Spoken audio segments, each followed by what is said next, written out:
할렐루야.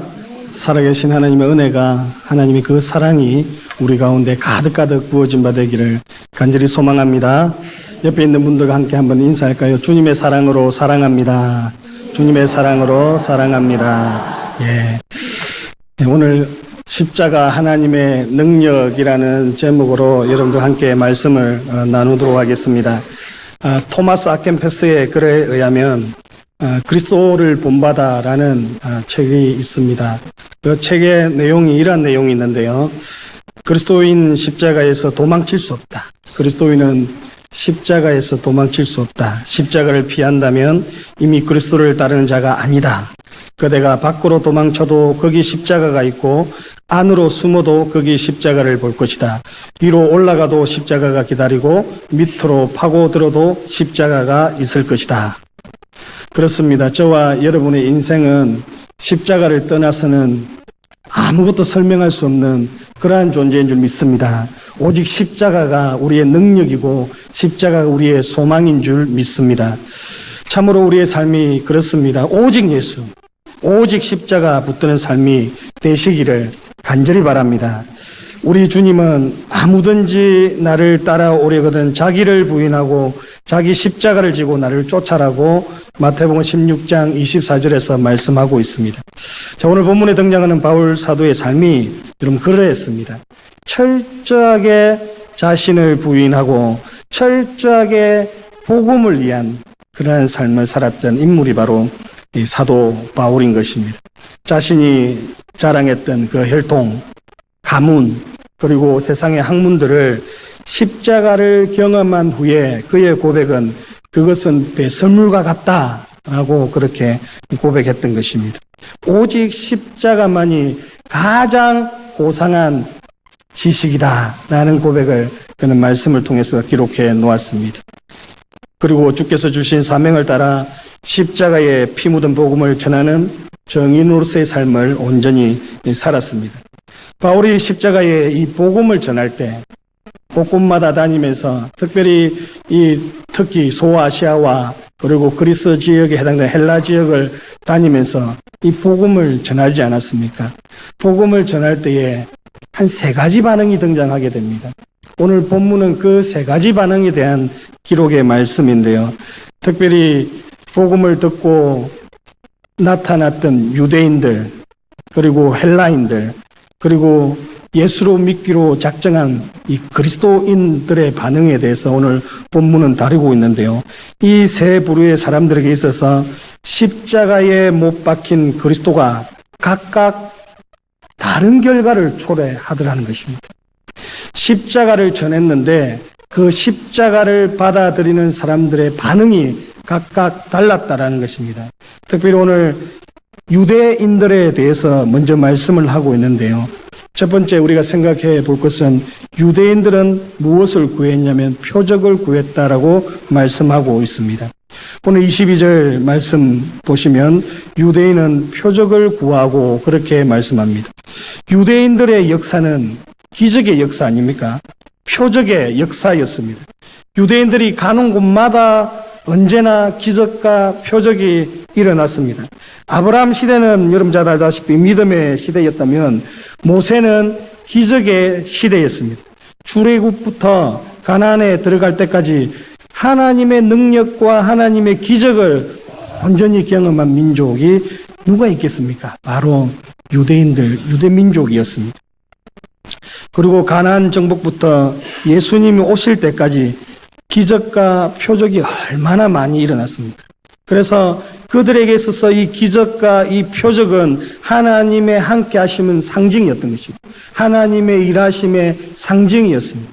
그래서 유대인들은 항상 표적을 구했습니다. 하나님 계십니까? 그렇다면 우리에게 그 살아계심을 보여주십시오.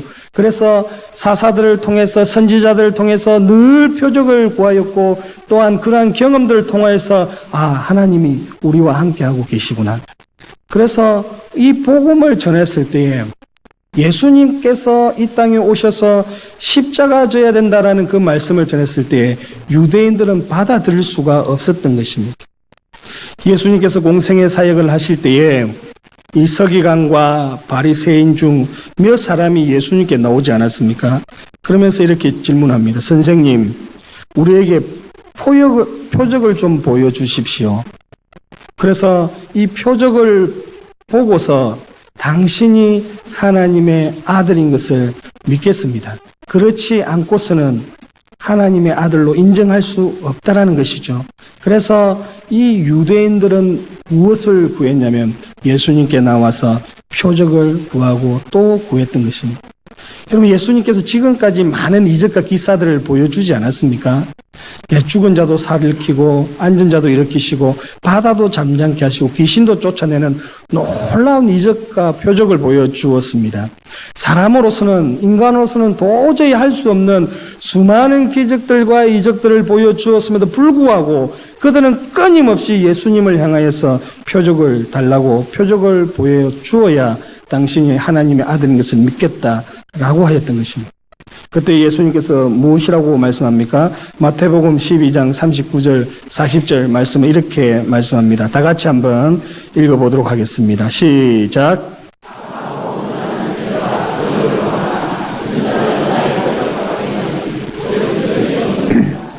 요나가 밤낮 사흘을 큰 물고기 뱃속에 있었던 것 같이 인자도 밤낮 사흘을 땅속에 있으리라. 아멘.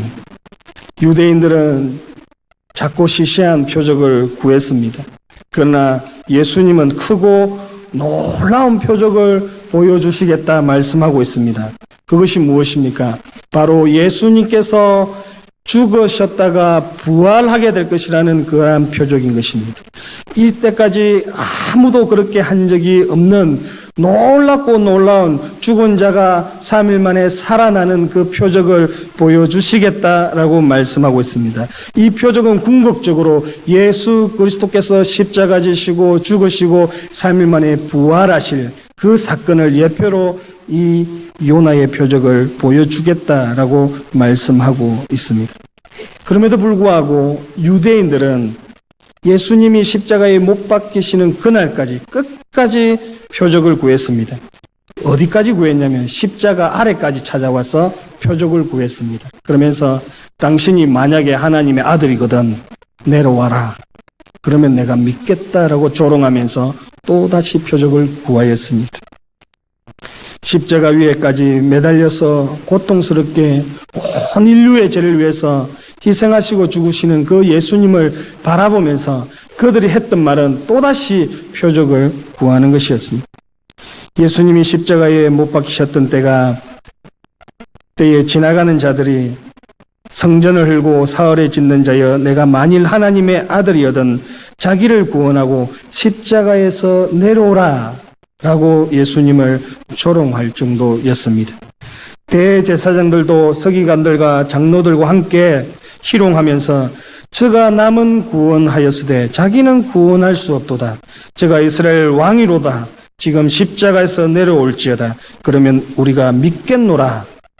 그들의 표적과함은 십자가상에 매달려 있는 그 예수님을 향하여 끝까지 비아냥거리며 예수님을 조롱하였습니다. 웬만하면 사람이 이 죽는 문제 앞에 좀 숙연해지는 법 아니겠습니까? 그 죽는 문제 앞에 고개가 숙여지고 침묵을 강요할 때가 있지 않습니까? 그런데 오늘 이들은 끝까지 예수님 죽는 그 순간까지 찾아와서 하는 말씀이 무엇입니까? 십자가에서 내려오라. 그러면 우리가 믿겠노라 말하고 있는 것입니다. 이러한 유대인들에게 십자가는 외면당하는 것이요 십자가에 못 박힌 그리스도는 가정스러운 것이었습니다. 꺼리끼는 것이었고 민족의 자존심을 상하게 하는 것이었습니다. 왜냐하면 이 십자가는 피지배계층에게만 해당되는 로마인들에게는 해당되지 않는 사형제도였기 때문입니다. 그러므로 죄인으로서 가장 극악무도한 죄인들이 달리는 그 십자가에 예수가 달렸다면 보나 안 보나 극악무도한 죄인이라는 것입니다. 그래서 사람들은 손가락질하고 조롱하고 무엇보다도 이 유대인들이 가장 신성시하고 존중히 여기는 성전과 그리고 하나님의 이름을 모독한 그 제명을 가지고 예수님을 십자가에 못 박 죽였던 것입니다. 하나의 사형 제도에 불과한 가장 극악무도한 사람들이 매달려 죽는 그 십자가를 누가 전하고 있습니까? 오늘 바울이 전하고 있단 말입니다. 그렇다면 이 십자가는 그들에게 있어서 정말로 재수 없는 소리를 들은 것입니다. 십자가가 복음이 아니라 그들에게는 십자가가 저주였다라고 성경은 기록하고 있습니다. 그러기에 십자가를 전하는 이 바울의 복음 전도는 가장 어리석은 것이고 가장 헛된 소리를 지금 하고 있다라는 것입니다. 그들이 생각하고 있는 십자가는 저주였기 때문입니다. 그들이 생각하고 있는 이 십자가는 사형 제도에 불과한 것이었기 때문입니다. 그런데 바울이 전하는 그 복음의 핵심 내용이 무엇입니까? 예수님이 우리 죄를 위해서 십자가 지시고 죽으시고 3일 만에 부활하셨습니다. 이 예수님을 믿기만 하면 구원을 받습니다. 그러니 유대인들이 어찌 그 복음을 받아들일 수가 있겠습니까? 가장 꺼리는 십자가, 가장 저주스러운 그 십자가를 그들은 받아들일 수가 없게 되는 것입니다. 사도 바울은 오늘 23절의 말씀을 통하여서 유대인들에게는 꺼리끼는 것이다 라고 말씀하고 있습니다. 헬라 원어 원문을 보니까 스칸달론이로 표현하고 있습니다.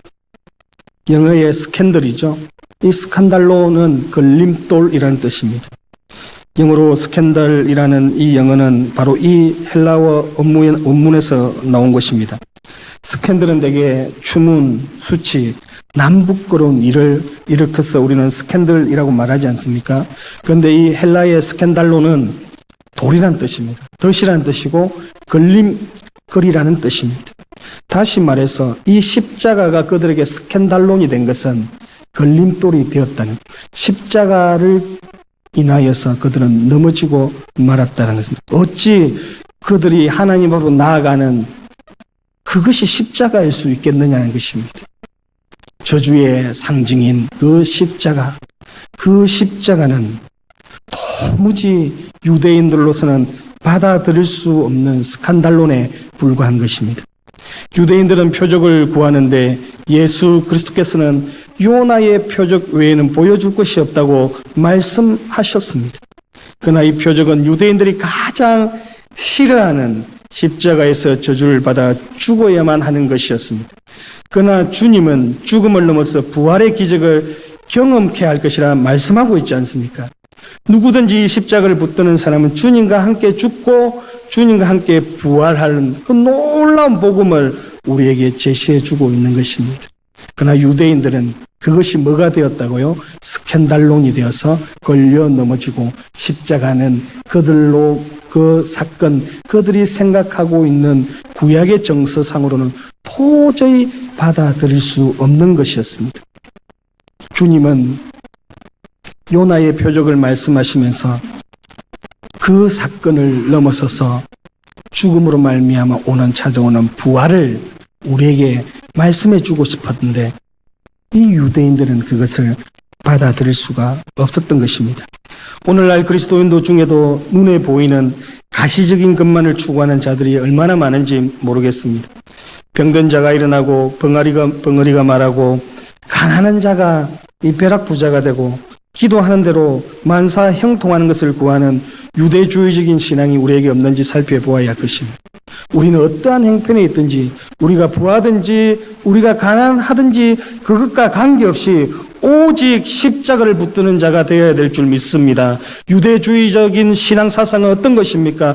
오직 나에게 가시적인 것이 드러날 때에 보여질 때에만 내가 예수를 믿겠다 하는 신앙인 것입니다. 이것이 유대주의적인 신앙을 말씀하고 있는 것입니다. 다시 말해서 표면적인 것을 구하는 자들, 이러한 신앙은 구원받을 수 없는 신앙이라는 것입니다.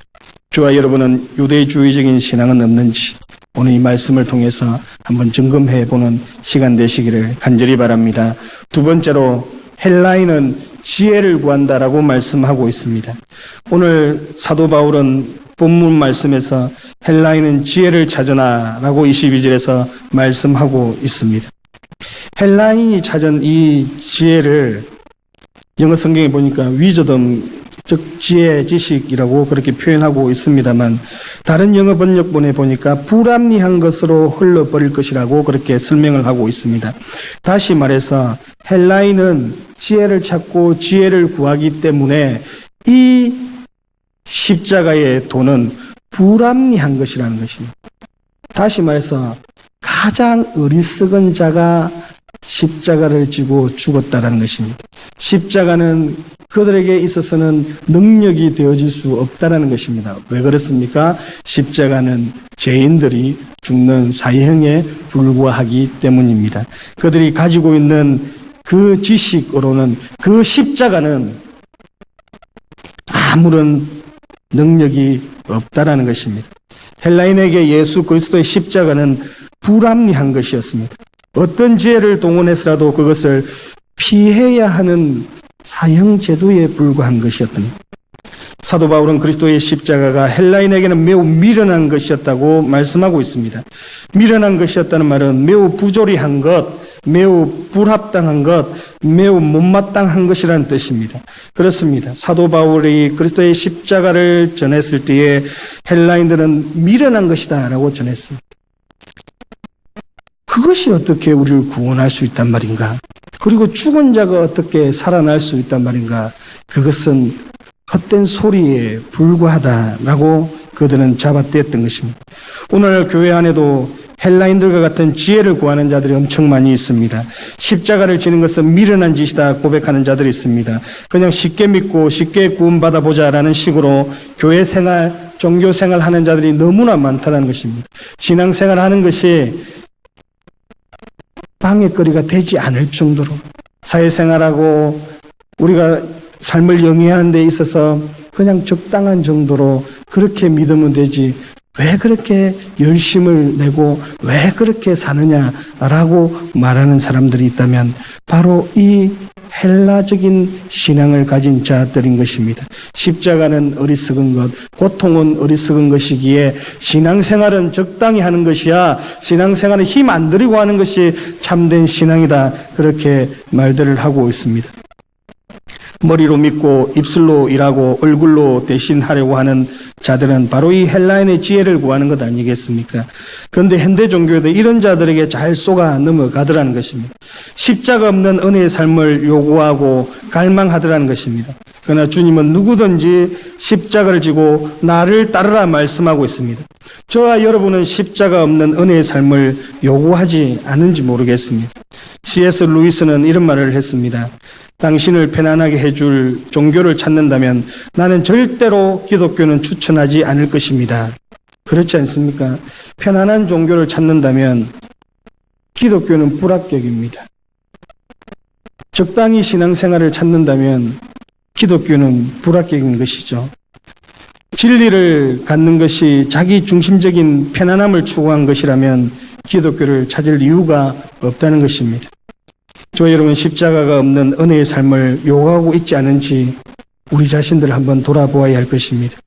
헬라인들은 이 십자가가 가장 어리석은 정말로 어리석은 것이라 말하고 있습니다. 그러므로 그 어리석은 이 복음을 전하였던 이 바울의 그 십자가의 복음을 어찌 들을 수가 있었겠습니까?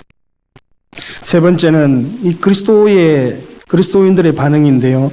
하나님의 능력이 죄인 십자가를 구하는 자들인 것입니다. 십자가만이 그들에게 능력임을 알고 십자가를 붙드는 자들이 바로 지혜 있는 자요 능력 있는 자라고 말씀하고 있습니다. 사도 바울은 23절을 통해서 이렇게 말씀하고 있습니다. 우리 23절을 다 같이 읽어보시겠습니다. 시작.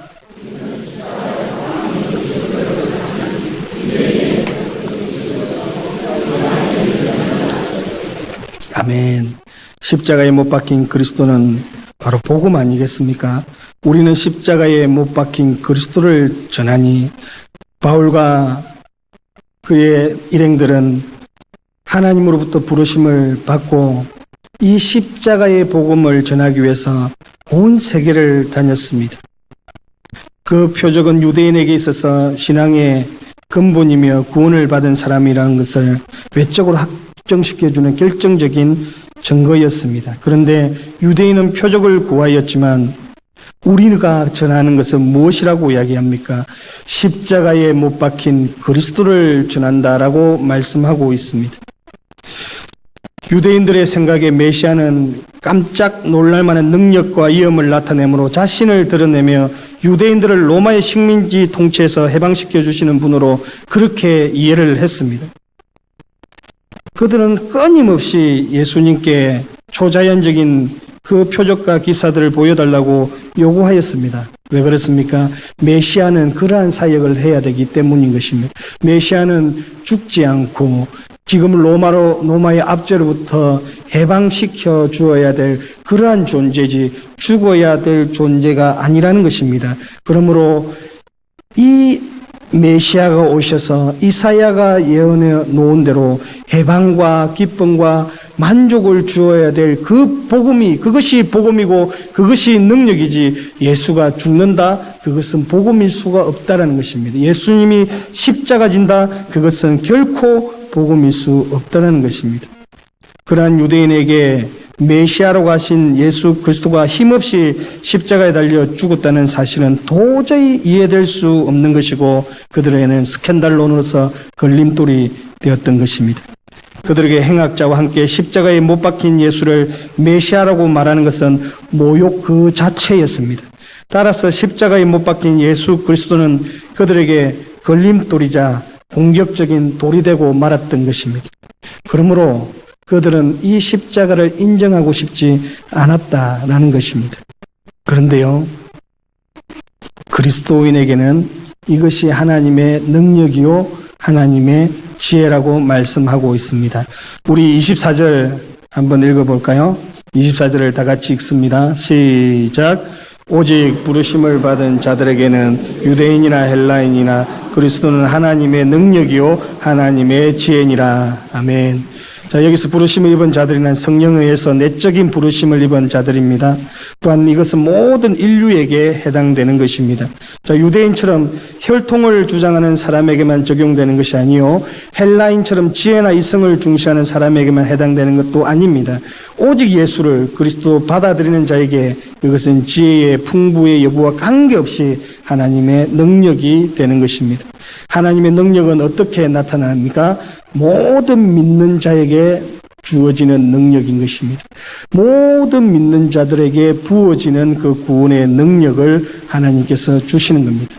즉 다시 말해서 예수가 그리스도시요 예수가 메시아 되심을 인정하고 고백하는 자, 나무 십자가에 달려서 죽으시고 부활하신 그 예수 그리스도를 믿는 모든 자들에게는 이 십자가가 우리를 살리고 구원하는 능력이라 말씀하고 있습니다. 그래서 모든 믿는 자들에게는 이 십자가가 능력이 되는 것입니다.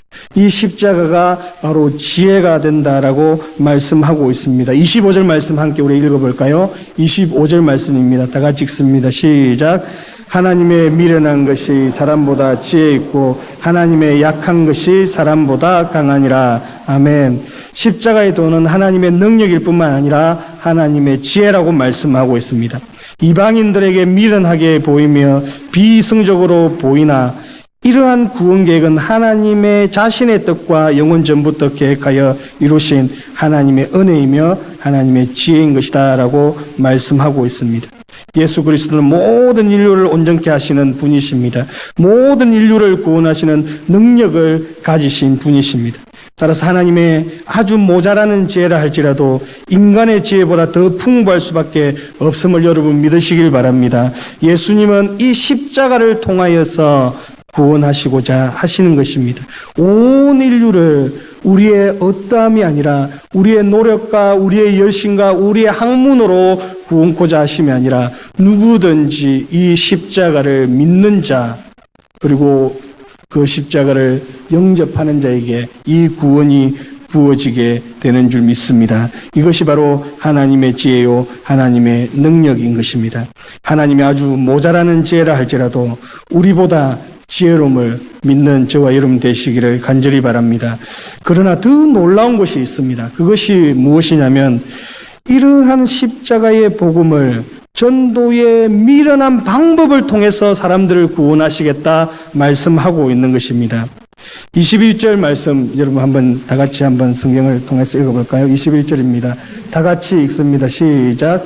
하나님의 지혜에 있어서는 이 세상이 자기 지혜로 하나님을 알지 못하므로 하나님께서 전도에 미련한 것으로 믿는 자들을 구원하시기를 기뻐하셨도다. 아멘. 자, 21절의 말씀같이 전도라는 미련한 방법을 통해서 구원의 역사를 이루시겠다 말씀하고 있습니다. 저와 여러분이 구원받은 그 사건은 어떻게 이루어진 겁니까? 바로 누군가가 복음을 전해 주었을 것이기 때문입니다. 누군가로부터 그 십자가의 복음을 듣고 그분이 나의 구원자 되시구나. 예수님이야말로 나의 생명이 되는구나. 그리고 나서 어떻게 합니까? 철저하게 그 십자가를 받아들임으로 말미암아 나의 죄가 보여지고 그 십자가 앞에 나의 모든 죄를 씻고 하나님 앞에 엎드리는 그 순간이 어떻게 일어나게 되었습니까? 예수를 나의 구주라 믿고 그 영접한 그 사건은 어떻게 일어난 사건이었습니까? 바로 누군가로부터 복음을 전해 들었기 때문인 것 줄 믿습니다. 오늘 우리 대한민국에 복음이 어떻게 들어왔습니까? 많은 선교사님들이 들어와서 생명 다하여 복음을 전함으로 말미암아 이 땅에 예수 믿는 사람들이 편만한 것 아니겠습니까? 이제는 대한민국의 기독교가 제1위의 종교가 되었습니다. 이제 불교를 앞서서 제1위의 종교라고 말한다면 바로 기독교가 되었습니다. 전체 인구의 20%에 해당되는 그 많은 기독교인들이 오늘 어떻게 예수를 만났고 예수를 알게 되었습니까? 바로 이 십자가의 복음을 누군가가 전해 주었기 때문인 것입니다. 그 복음을 전해 주었던 자들로 말미암아 누군가가 수고함으로 말미암아 오늘 저와 여러분이 이곳에 있는 줄 믿습니다. 유대인과 헬라인들이 십자가가 미련해 보이는 이유가 무엇입니까? 그것은 표적도 지혜도 아닌 십자가의 복음을 전하기 때문에 그렇습니다. 십자가는 이 두 가지 요구 어디에도 부응하지 않았기 때문입니다. 전함을 받는 자의 입장에선 복음이 좋은 소식이긴커녕 도리어 미련해 보이는 것이었습니다. 그러나 주님은 지금도 십자가의 복음을 경험한 저와 여러분을 통해서 구원하시기를 기뻐하신다라고 말씀하고 계십니다. 누가 주님을 기쁘시게 하시겠습니까? 누가 주님의 마음을 시원하게 하시겠습니까? 여러분이 받았던 그 복음을 또 다른 이들에게 그저 전해 주어야 되지 않겠습니까? 그 일에 누가 앞장서시겠습니까? 바로 저와 여러분이 하셔야 되는 줄 믿습니다. 오늘 주께서 우리에게 말씀하십니다. 전도, 세상 사람들이 보기에 가장 미련한 이 전도를 통해서 우리가 복음을 받았습니다. 오늘 다시 주께서 우리에게 말씀하십니다. 너희들도 가서 이와 같이 하라 말씀합니다. 세상 사람들이 볼 때 여전히 이 복음 전도는 어리석게 보일 것입니다. 세상 사람들이 보기에 우리가 전하는 이 십자가의 도는 가장 어리석게 보이는 도일 것입니다. 우리가 가서 복음을 전할 때 세상 사람들 이렇게 이야기합니다. 내 주먹을 믿겠다. 어찌 죽은 자가 살아난단 말인가. 헛된 소리 하지 마라. 그런데 그것이 헛된 소리가 아니라 저와 여러분의 살린 소리인 줄 믿습니다. 그러므로 그것이 복음인 것이죠. 사랑하는 성도 여러분, 이제 말씀을 맺겠습니다. 십자가의 주님을 만났습니까? 그 십자가 여러분의 구원이요 여러분의 자랑이십니까?